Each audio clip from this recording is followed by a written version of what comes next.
Che finimondo è per un capello biondo che è volato sul Gile.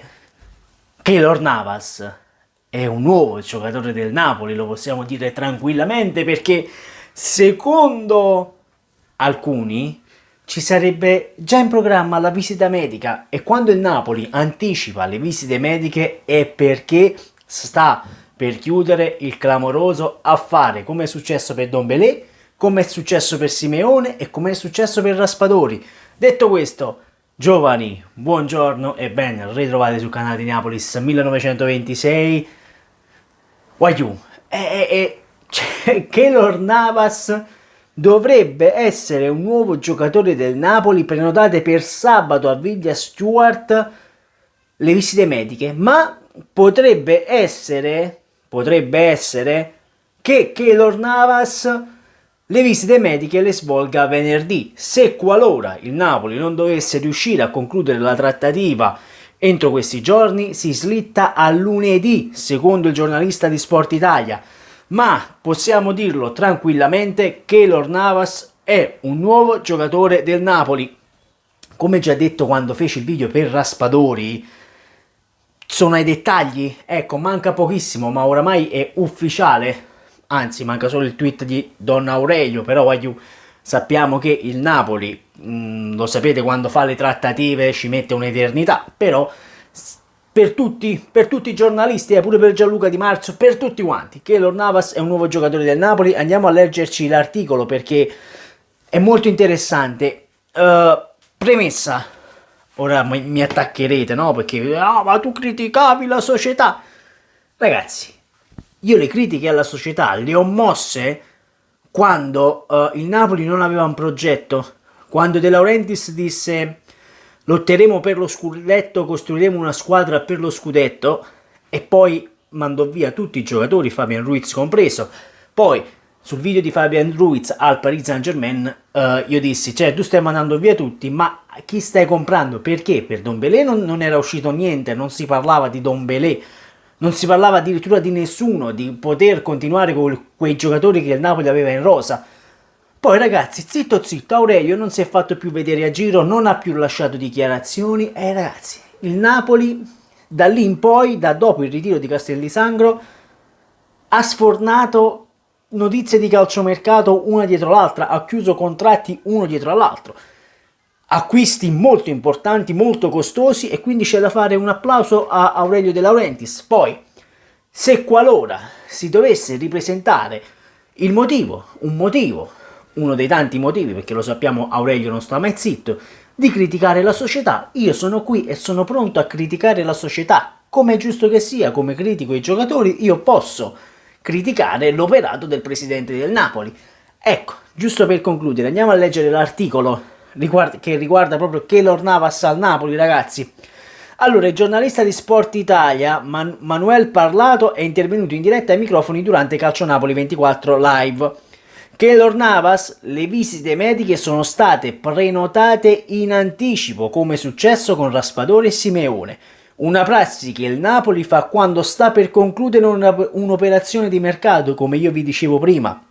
Continua nell'articolo. C'è una prenotazione per sabato che potrebbe essere anticipata a venerdì, però aggiunge c'è una partita di mezzo, potrebbe essere anche spostata a lunedì. Come sappiamo, il Napoli domenica, se non erro, volerà a Firenze per giocare contro la Fiorentina, e lì andremo a vedere di che pasta veramente è fatto questo Napoli, perché mi sembra ridicolo, perché l'Inter ha vinto al 96esimo contro il Lecce, la Roma è da 2 partite che vince 1-0, però si guarda solo il Napoli, ma il Napoli ha vinto con il Verona, con il Monza, però la Roma che ha vinto con la Salernitana 1-0 a Salerno, e a Roma contro la Cremonese 1-0 non fa notizia. Ma è giusto così, Guardate gli altri, a noi lasciateci stare, siamo un mondo a parte noi, come lo siamo sempre stati. Comunque, siamo però addirittura d'arrivo, scusatemi per questa operazione. È importante, dalla possibilità di mettere la ciliegina sulla torta a un mercato straordinario. E ribadisco, io ad inizio, quasi alla fine del calciomercato del Napoli, dissi ragazzi, personalmente do un 8 al calciomercato del Napoli per come si è per come è iniziato male, ma poi si è ripreso alla stragrande. Ecco, per questo io dissi do un 8, ma qualora dovesse veramente arrivare Keylor Navas sarebbe proprio quella ciliegina sulla torta e sarebbe un colpo clamoroso per il palmarès che ha il giocatore. Poi lo andiamo a vedere il palmarès di Keylor Navas, ma sapete anche voi, è un portiere stratosferico. Il Napoli avrebbe 3 portieri di assoluto livello e qui ragazzi nessuno può mettere in dubbio questa cosa. Ora dobbiamo vedere però, perché ai Contini è andato alla Samp, se non sbaglio c'è Marfella che facciamo? Lo rimandiamo in primavera? Staremo a vedere. Meret resterebbe per fare il secondo e Sirigu da terzo in rosa, quindi Sirigu secondo me dovrebbe fare un po' da protettore a Meret negli anni successivi. Ecco, poi naturalmente Meret impara da Keylor Navas e Sirigu, non due portieri scarsissimi, ecco, cioè per farvi capire. È come Maignan, se non sbaglio il Milan c'ha Dida come preparatore dei portieri, ragazzi. Dida è stato uno dei migliori al mondo, Dida, poi dopo la botta nel capo si è ringoglionuto, però era uno dei migliori. Per fare 3 competizioni importanti a partire dalla Champions League, Navas va a completare un tassello del puzzle che mancava a un mercato quasi perfetto. Quindi ragazzi, come dice il nostro amico qui di Sport Italia, aspetta, cercavo il palmarès di Keylor Navas. Eccolo qua.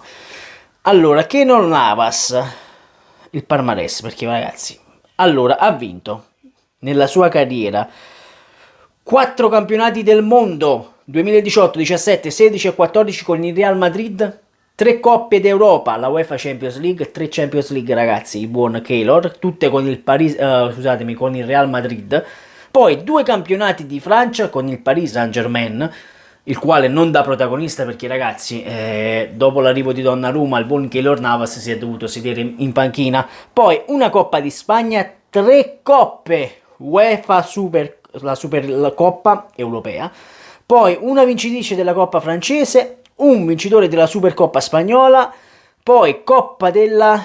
scusatemi è andato via la pubblicità, allora dov'era?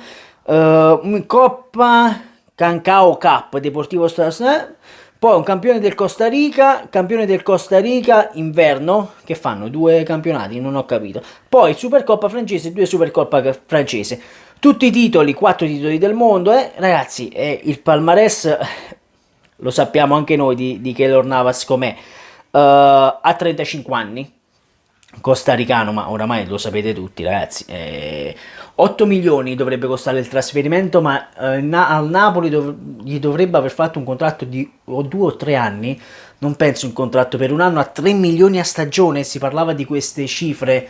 Poi non so se il Paris Saint-Germain aiuterà il Napoli come è successo con Dombélé scusatemi un attimo, io non taglio niente, lo sapete nei video, per il contratto annuale, per la mesata, diciamo così, per il contratto annuale, quindi staremo a vedere se i due club si troveranno d'accordo sullo stipendio da dare, ecco, ora l'ho detto nel modo giusto, sullo stipendio da dare al buon Keylor Navas, ragazzi. Quindi questa è stata proprio la ciliegina sulla torta, e che dire, sono sorpreso perché il Napoli va a chiudere sia Dombélé, giocatore fortissimo, e lo sappiamo ragazzi, però ora bisogna vedere a posto di chi farlo giocare Dombélé. Naturalmente uno dice ragazzi, ma noi abbiamo 3 competizioni, il Napoli va fatto tornare, ci sta che Dombélé giochi in Champions League, ci sta, come giochi in Coppa Italia o campionato, ecco. Però quest'anno abbiamo veramente una panchina molto molto importante. Questa panchina molto importante che l'anno scorso non abbiamo avuto, naturalmente perché avevi pochi giocatori di scelta, diciamoci la verità, specialmente in attacco. Mertens poi sappiamo come è andata a finire, non ha rinnovato il contratto e così è. Però tu hai Simeone, Osimhen, Raspadori, cioè ragazzi ha fatto un mercato veramente allucinante il Napoli quest'anno. Poi naturalmente non mi aspetto ulteriori colpi per gennaio, perché ulteriori colpi di mercato a gennaio sarebbe impossibile da pensare, non penso che andrà a comprare altri giocatori a gennaio, ecco. Quindi che dire ragazzi, io sono veramente sorpreso finalmente da Aurelio De Laurentiis che finalmente ha messo davanti l'interesse per i tifosi. I tifosi chiedevano un mercato di grandi nomi e sono stati accontentati. Forse quelle critiche sono state ascoltate, quel disordine che hanno creato i tifosi fuori lo stadio, tappezzando la città, anche tutta la città di Napoli, con i striscioni rivolti ad Aurelio De Laurentiis, al figlio, alla moglie, a tutti quanti. Forse hanno fatto svegliare in lui quel sentimento di dire: Waiu, cosa dobbiamo fare? Siamo arrivati all'apice della nostra della nostra presidenza a Napoli, o possiamo fare di più, oltre a una Coppa Italia e ad andare in Europa League, in Champions League, scusatemi. Quindi io penso Aurelio abbia alzato decisamente l'asticella, rifacendo il Napoli, perché naturalmente tu hai rivoluzionato questo Napoli, l'hai reso più giovane, hai abbassato i costi e non era semplice da fare. Quindi complimenti al Napoli, complimenti ad Aurelio De Laurentiis, però io l'ho sempre detto, qualora ci fosse da criticare nuovamente Aurelio, io sono qui presente. Sempre e comunque, forza Napoli dal vostro Neapolis 1926, ciao a you!